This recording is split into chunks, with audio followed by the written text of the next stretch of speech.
Hi everyone and welcome back to my channel. So it is day 4. I am finally dipping in to the Bling Boss palette, which is the 4th and final palette in the Jaclyn Hill Morphe Vault collection. If you want to see me go through swatches, a tutorial on this look right here, and final thoughts on the entire collection as a whole, then make sure to keep on watching. And please don't forget to subscribe because I do upload twice a week, and that is the best way to stay up to date on all the fun stuff I'm posting. So without further ado, let's get right into the video. So once again, the palettes are 4 palettes to the collection. You can get them individually for $15 a piece or as a bundle for $49, so you do save a little bit if you get it as a whole. I did go through a tutorial on all of them. I'm going to link the playlist right here on all 4 videos, and then throughout this video I will link the individual ones if you want to see those. Now this was the palette that Brandon was the most interested in, and it is the purple palette. I was originally leaning more towards the cool tone palette, but once I did get this on the eyes, it is absolutely stunning, and it has everything you need to do a basic look, but you can also really take it there and go glam and go smoky and really play around with a lot of it. I did use 8 of the shades today. For this look, I started by putting Hush Hush in the crease, and I did take my time to layer this up a little bit because I did want this to be a little intense. Then I took Rockstar and I started focusing that on the outer portion of the eye. I really wanted to take time to smoke this out. Then I took Mystic, and I used this shade very close to the lash line and on the very outer portion of the eye. This was the shade that I really used to deepen everything and get it to start looking smoky. Then I actually blended all of those out with a little more Hush Hush and a little bit more alternating Rockstar and Mystic, just to make sure that everything looked good. Then I cut the crease with a little bit of concealer and went in with my shimmer shades. So I started off with Gem in the center of the eye to give us that bold purple. Obviously I couldn't use this palette and not dip into it. Then I went into Bling Bling on the lid, and it wasn't quite the shade I wanted, so I did end up taking Ballsy over that. Then I took Bling Bling on the inner corner as my vibrant pop of color. And then on a fluffier brush, I took Glitz and Glam all over the brow bone. I did want it to be a little more of a diffused highlight today as opposed to just a spotlight on the high point of the arch. For the lower lash line, I started by taking a little bit of Rockstar very close to the lash line, and then I took Mystic just on the outer portion of the eye and then blended the whole thing out again with Rockstar before finally toning it with a little bit of Gem, that purple shade, everywhere.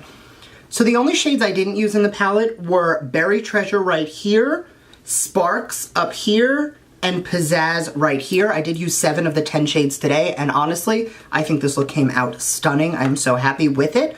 I'm gonna insert swatches right now. The top row from left to right are Bling Bling, Hush Hush, Gem, Pizzazz, and Mystic.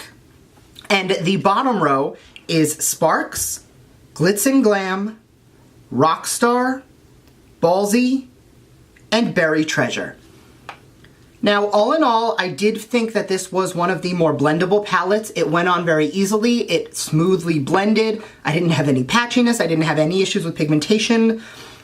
And this was definitely like one of the standout palettes. Now, I'm just going to go through, now that I've played with all of them, and give you some final thoughts on the collection as a whole. The first palette I used was the Dark Magic palette, which was the cool tone with some blues and some greens. This was the patchiest of all of the palettes. It definitely took a little bit more time than the other ones to blend. It needed some pigmentation to build up. It did end up working out, and I was really happy with the look that came out of it. But all in all, if you're gonna pass on one, this is the one I was probably the least impressed by. Then I went into the Armed and Gorgeous palette, and this was the first warm tone palette. It still has some mustardy green colors. This for me was the fall palette. And this was one of, if not the most blendable palette there. The pigmentation was there, the colors were great. If I was to go traveling, this is the palette I would take because I have a soft, warm-leaning transition, I have some nice neutral browns, and I have several different options for neutral shimmers. Obviously, you don't have to go into the green or the mustard yellow if you really don't want it to get too over the top, but you can get so many different looks out of this palette. This is definitely one of my top 2, if not the top palette. Then was the Ring the Alarm palette, and this was the genuinely warm tone palette in the collection. It definitely has more of that red leaning shift. It blended really well, and the look I did with it was super blown out and really well blended. I'm not saying I wasn't impressed by it, but I do currently own the 3502, which does have a lot of those similar shades in it. Now, yes, there are differences. Yes, these are not identical, but anything you can get out of here for the most part, you can also get out of here. So if you're getting the collection as a whole, it's definitely worth it. But the reason this palette wasn't all that impressive to me is because not only is it something I already have in my collection, but I feel like everybody has their go-to warm tone palette, and did I really need another one? If you don't have one, it performs really well and it is a great palette, but for me, it was kind of a dime a dozen kind of palette. And finally, as you saw in the rest of this video, the Bling Boss palette, which this was the most jaw-dropping palette for me because it's very wearable and you could get a lot of really nice looks out of it, but for me, I don't really grab towards purples a lot, but when I do, I love the way it turns out. It's very smoky, it's very sultry. I love it, especially as we go into the cooler autumn months. That being said, this and the Armed and Gorgeous palette side by side, if you did have to only get two, these are the two I would get because you have your perfect blend of warm tone neutrals, cool tone neutrals, the perfect assortment of shimmers. Like this right here would be the perfect 20 shade palette for me to do basically anything I wanted. The only thing it's missing is a black, which everybody has at least one black eyeshadow. I know that the other two palettes did have a black, and technically if you want to get like specific, Berry Treasure down here is black, but the amount of micro glitter in there, it doesn't really read black. So, I mean, yeah, you can use it as a black, but for me, I wouldn't necessarily call it that. So all in all, I would say that the collection is definitely worth it. There is enough out of all four of these palettes to warrant getting it. The one thing I will say is if you're not interested in all four and you're only going to use one or two, definitely pick up those two only. I mean, it does have the really pretty box that you can really get a nice display piece out of if that's what you're into. But for me, I have so many palettes that I'm really at a point where I want to just get the things I'm going to like and the things I'm going to use. And for four palettes, yeah, it's stunning. Yeah, they're pretty.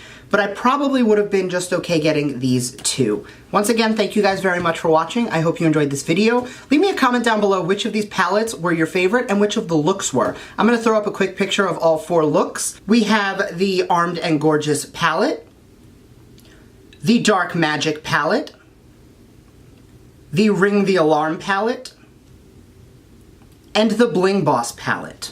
Also, I just want to thank you guys for bearing with me. I know me posting 4 videos right in a row is a lot, but I hope this helps if you were looking to buy these. I know that they are currently sold out. However, I'm going to link down below where you can get them at Morphe's website and at Ulta because they will be back soon. They do restock in a few days, and if you're watching this from the future, they may already be back. So once again, thank you very much for watching, and I will see you next time. Bye!